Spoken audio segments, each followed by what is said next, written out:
Hello මේ අපි ඇවිල්ලා ඉන්නේ නිගම්බ වලට. ඉතින් නිගම්බ වල වැඩ වගේකට ගිය වෙලාවේ අපි ආවා ලන්ච් එක ගන්න. ඇත්තටම ලන්ච් එක ගන්න ගියොත් මෙතන අපි එනකොටම හවස 4ට 5ට වගේ ඇති.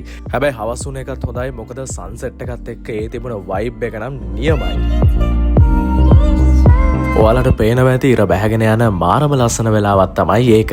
මේ රෙස්ටුරන්ට් එකට යන්න විශේෂම හේතුව තමයි ගොඩක් මෙතන එන්නේ පීසා වලට කැමති අය. රෙස්ටුරන්ට් එකේ නම තමයි ඔලිවෝ පීසා බාර්. අපි මේ ගියේ අප්‍රේල් මාසයේ 7 වෙනිදා. ඉතින් මගේ යාළුවා කවිගේ බර්ත්ඩේ එක අප්‍රේල් මාසයේ 8 වෙනිදා තිබුණා. ඉතින් අපි ඒකත් පොඩියට සෙලිබ්‍රේට් කරා. එයාට දෙන සර්ප්‍රයිස් එකක් විදිහට. මෙතන හැමදේම කලින් අපි රෙඩි කරලා තමයි තිබුණේ. ඉතින් ඒ ගැන ඒක නිසා මෙයා කිසිම දෙයක් දැනගෙන හිටියේ නැහැ.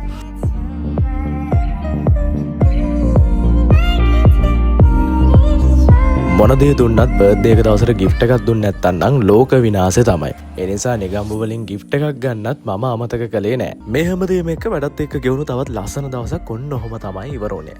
ආයෙත් හම්බෙමු. ජය වේවා.